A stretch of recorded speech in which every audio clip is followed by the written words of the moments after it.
Shisui Uchiha didn't have much time in the Naruto manga, only appearing in a handful of scenes during the initial run of Naruto and Weekly Shonen Jump. He is widely regarded by most fans as one of the most overpowered Uchiha to ever live. As we all know, Danzo attacking Shisui ultimately led to his death, which in turn led to Itachi awakening his Mangekyo Sharingan. However, what if this never happened? What if Shisui never died? How would the Naruto story change? Would it be for better or would it be for worse? In today's Naruto What If, I plan to look at that scenario. In order for this to happen, we must first look at the information we have regarding Shisui's death. In the manga, it was never shown that Danzo attacked Shisui. In chapter 590, we see Itachi speak with Shisui before he hands him his eye and before he commits suicide. In the following pages, we get Itachi's emotional breakdown as he relives the events of the Uchiha Massacre. While the fight itself was never shown in canon, we do know that it occurred. We also know from the second Itachi novel, Midnight, that Shisui was poisoned by one of Danzo's root ninja, who was a member of the Aburame clan, whose main specialty was using poisonous insects. This is what ultimately led to Danzo being able to attack Shisui, taking one of his eyes in the process. Running away from the battle only served to further speed up the spreading of the poison, which led to Shisui telling Itachi that he couldn't be saved and caused Shisui to commit suicide. Now that we know how Shisui died, we can look at the scenario for this what if, which is what if he never died. In my opinion, the only way to prevent this without completely retconning the series would be for Shisui to notice that the insects were forming around him before he got poisoned. Given that Shisui was already on guard with this meeting with Danzo, and just before he was poisoned, Danzo told Shisui that he planned to take Shisui's eye to prevent him from stopping the Uchiha coup, then I believe that he would have several options ahead of him. Realizing that Danzo meant to steal his eyes, Shisui will be left with two options. Option 1 is that he could jump back to create space, weighing the choice to fight Danzo, which is what he did in the novel. Option 2, Shisui could wisely use body flicker to get away from the scene, which is what he did in the novel after Danzo stole his eye and he realized he was poisoned. In my opinion, Shisui would use body flicker to escape, which would cause Danzo to still order his root ninja to hunt him down. After the battle, Itachi would go straight to the third Hokage, since telling his father Fugaku what happened would only serve to further incite the Uchiha clan. Itachi and Shisui would tell the third Hokage what happened, which would force his hand. Sarutobi would have to order for Danzo to be arrested and detained so he could question him.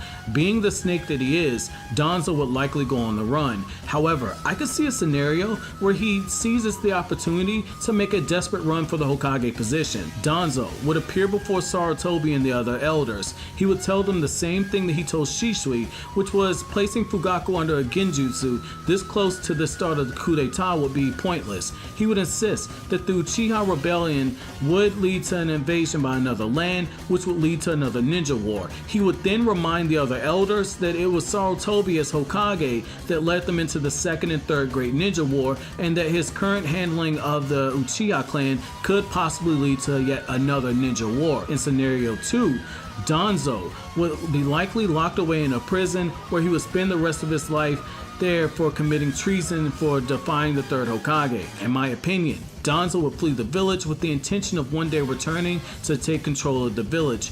Given his root ninja were shown to be more loyal to him than the current Hokage, I could see him taking them with him and setting up his own village, just like Orochimaru did when Orochimaru established the Hidden Sound village. With Danzo gone, Shisui would be placed in a bind. I have no reason to doubt that he would give thought to what Danzo said. Placing Fugaku under a genjutsu and calling off the coup would only serve the purpose of spitting into the ocean. Even Itachi and Shisui conceded that there were enough members of the Uchiha clan dead set on rebelling that they would still rebel even if Fugaku called off the rebellion. Shisui still felt that it was their best option and their only option to stop the Uchiha, which is why he would still go forward with this plan. The next day, Shisui would meet with Fugaku, casting Koto Masukami on him. Just as planned, Fugaku would call off the Uchiha coup, which would shock some of the Uchiha but not all of them. Like I've detailed in other videos, Fugaku held off on plans for a rebellion for a few years and tried to maintain peace within the clan before he finally gave in to the growing demands to rebel. Like Shisui and Itachi feared, the younger members of the clan who made up the faction calling for the rebellion would attack Fugaku. In the Naruto Shippuden anime, Fugaku was given the Mangekyo, and in the novels there are hints sprinkled throughout that Fugaku does have the Mangekyo, but it is never confirmed in a scene. However, in Boruto episode 18, when Sarada is looking at the book on the Uchiha clan, Fugaku's Mangekyo Sharingan pattern is shown. Given that Kodachi writes the storyline for both the Boruto anime and manga, I'm gonna include Fugaku having the Mangekyo, since Fugaku's Mangekyo would have been proven by Kishimoto. Since Shisui never died, Itachi wouldn't have his Mangekyo. Given that the Midnight novel saw Izumi Uchiha stand up to defend Itachi from the clan members that he angered, I see no reason she wouldn't join in the fight as well. After a brief but intense skirmish, which would likely spread out into the open space of the Uchiha compound, Shisui and Fugaku would move to end things quickly. Since both Fugaku and Shisui have Mangekyo Sharingan in both of their eyes, both of them will whip out a Susanoo. The sight of two Susanos would be more than enough for the remaining Uchiha to submit. With the threat of a rebellion now squashed, those Uchiha who battled Fugaku will be faced with a choice of either detainment or honoring the clan leader's wishes to not rebel. From here, some big and small changes would occur. Unless Obito decides to massacre the clan alone, then the Uchiha Massacre would never take place. Itachi wouldn't kill Izumi like it was stated in the Naruto manga and shown in the second Itachi novel. Sasuke would grow up with his family intact, meaning we wouldn't see Sasuke become the eternally brooding emo who stared at a corner in a room surrounded by candles. Itachi and Shisui would likely be promoted to Jonin,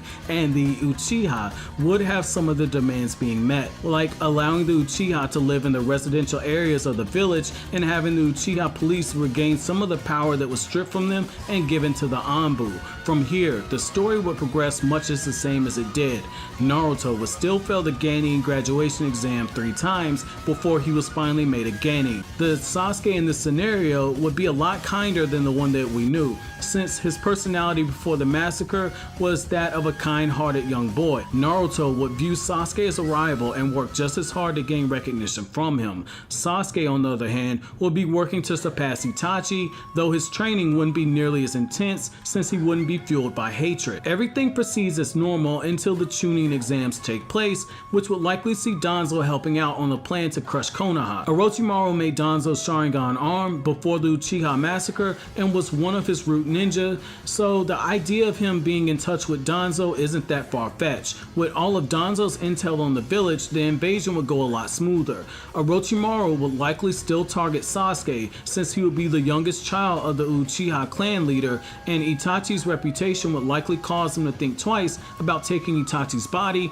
out of fear that Itachi might be too strong for him. Danzo would find a way to get himself onto the platform where Orochimaru and the third Hokage fought, since he would want to confront Sarutobi as well. The Sound 4 would still put up the barrier to seal off any fighters, though with Shisui in attendance, he could place one of the Sound 4 on a Koto Matsukami, thus potentially creating an opening in the barrier. Shisui's body flicker was unrivaled. It was fast enough that his after images were tangible and could strike any target that he wanted. That alone would make it possible for him to breach the barrier before the Sound 4 can cast the 4-flame formation barrier. If Shisui is watching the exams, he would be in the same stadium as Kakashi, Guy, and Itachi. This becomes even more of a suicide mission for Kabuto when you consider that Fugaku Uchiha would likely be watching the Chunin exams since his son Sasuke would be partaking. Shisui would ultimately make a rush towards Danzo and Orochimaru, who would battle the third Hokage. It's very possible that Itachi and Fugaku will be at his side. It's at this point, if Orochimaru hadn't summoned the first and the second Hokage, then he would move to do so. A battle between Itachi, Shisui, and Fugaku and a very old third Hokage versus Danzo and Orochimaru would ensue. Orochimaru would waste no time in sealing away the personalities of the first and second Hokage. Given that the third Hokage would have help, he wouldn't have to resort to the Reaper Death Seal.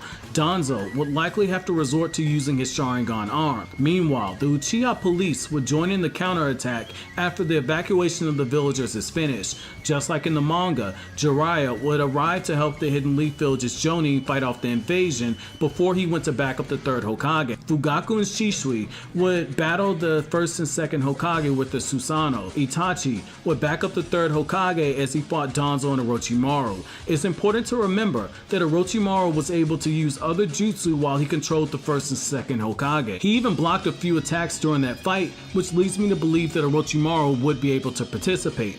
This is where things get interesting, Itachi's Genjutsu. In the original story, Itachi neg-dipped Orochimaru with basic Sharingan Genjutsu that didn't require a Mangekyo Sharingan. Itachi would trap Orochimaru via Genjutsu and force him to undo the Edo Tensei after he's been defeated. With Jiraiya arriving, the Sound 4 would also be defeated with ease. To be fair, there exists the possibility that the Sound 4 break the barrier seal to aid Orochimaru, though if this were to happen, Guy and Kakashi could jump in to aid them, since there would likely be a few Uchiha in the arena as well to help hold off the invading ninja. This ultimately means that Danzo and Orochimaru would be given life in prison, if not outright executed. Kabuto would likely try to run like he did in the original story, though with so many powerful ninja around, I don't see how he's able to escape. Naruto would still give Gaara the headbutt from hell, and their battle would come to an end. Resentment would build inside of Sasuke, but with Orochimaru either dead or imprisoned,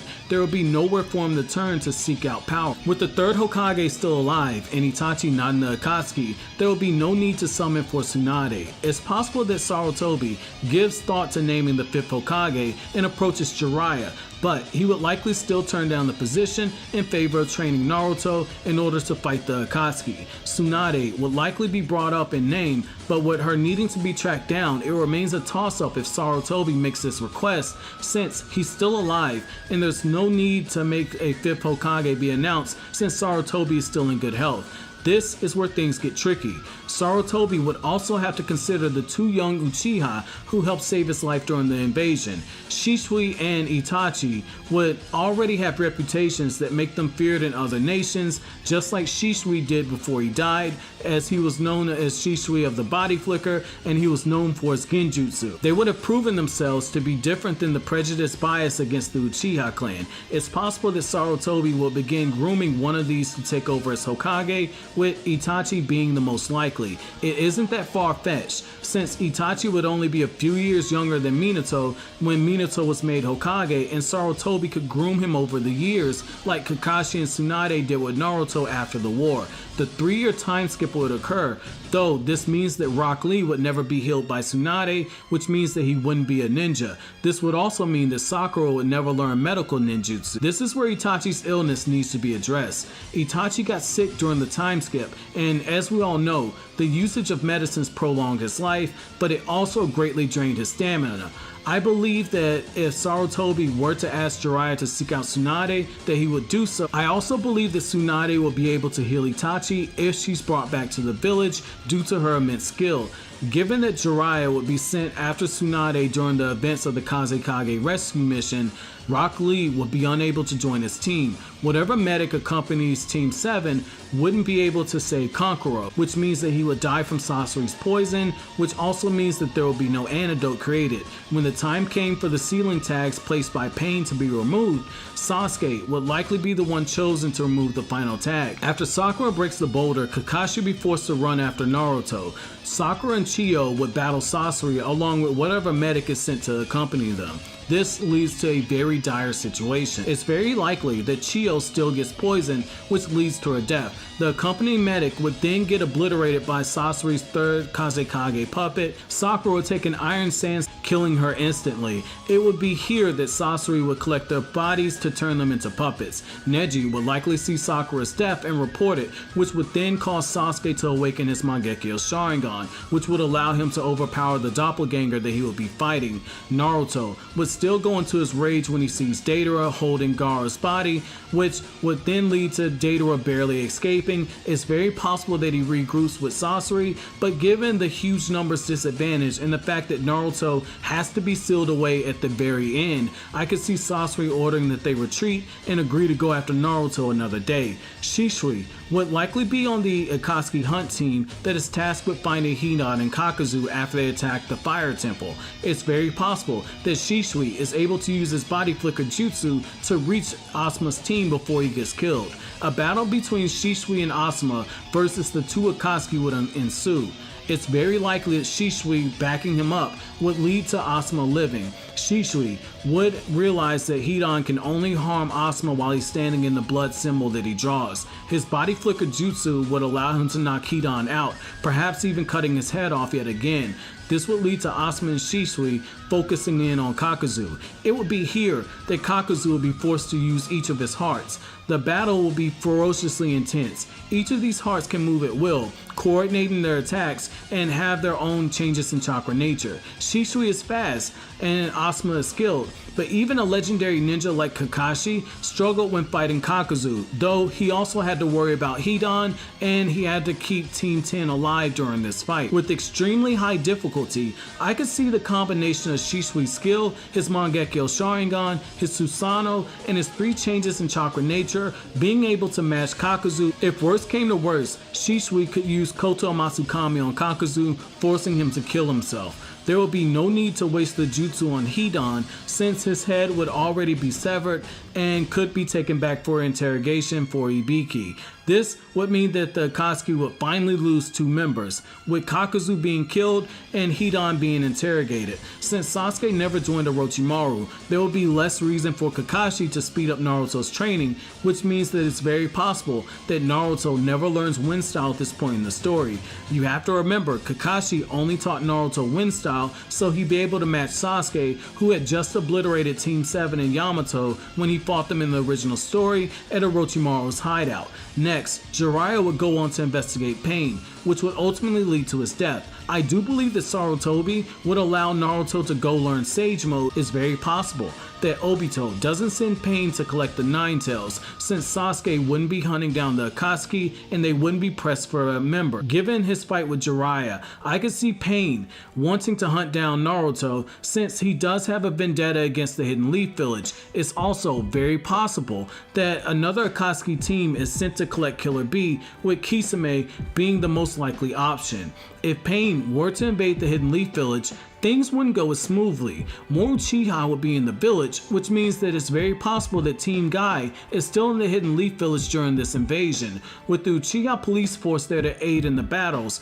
as well as Guy likely fighting alongside Kakashi. A lot would change. Guy would likely be fighting alongside Kakashi when the Deva Path tries to kill Iruka. Guy's ability to use the 8 gates leads me to believe that a combination of 7th Gate Guy and Kakashi will be more than enough to defeat both of the Pains that Kakashi fought originally. The presence of Fugaku and Shisui there, as well as Sasuke, further aids in this invasion being a failure. All 3 of them would have the Mangekyo Sharingan and Susanoo. Sasuke would also have his Amaterasu. If Pains are summoned by the Animal Path and the Naraka Path restores them, then a showdown could take place. The team of Guy, Itachi, Fugaku, Shisui, Sasuke, and a very old Sarutobi and Kakashi would be more than enough to defeat the 6 Paths of Pain. Meanwhile, a group of ninja, likely including members of the Hyuga clan, would likely search out Nagato's location. There wouldn't be a need to call back Naruto to the village, since the village would have more than enough defenses to protect itself, which would work out for the better, since in this timeline, Naruto would not have learned wind style, which was a huge part of his success in defeating Pain, since he relied on the Rasen Shuriken early in battle. This would also mean that Naruto would never flip out into a her rage and meet his father Minato. Thus, he would never learn that the 4th Hokage is his father, and he would never learn about the masked man who attacked the village. Nagato would also be tracked down, with Shisui likely following the Hyuga that are sent after him. After placing Nagato under Koto Masukami, Nagato would be locked away and his Rinnegan would likely be sealed away. With the failed capture of Killer Bee, the Raikage would likely call for a Kage summit, calling for the Hidden Mist village to be held responsible for not dealing with the rogue ninja and Kisame. It would also be here that Obito would appear, demanding that Nagato be returned to him and that the remaining tailed beasts be given to him as well. He would declare war on the 5 nations. However, all of this changes if Shisui is one of Sarutobi's guards, since he can use Koto Masukami on Obito. If this happens, then it would effectively end the story, with the only loose ends being left to tie up would be the hunting down of the remaining Akatsuki members. The wild card in all of this would be Zetsu, though it's worth noting that he's a character who plots from the shadows and he isn't that strong of a fighter, and he wouldn't know where to look for Nagato's Rinnegan. He would have to stay hidden in the shadows, plotting for a way to seduce the current reincarnation of Indra. However, with Sasuke in this timeline being surrounded by family, it would make things much harder for Zetsu to manipulate him. Well guys, that's it for my video today, so where do you see the story going from here? Let me know where you see Zetsu taking the next steps. Don't forget to leave your suggestions for the next What If video. Thanks so much for watching guys,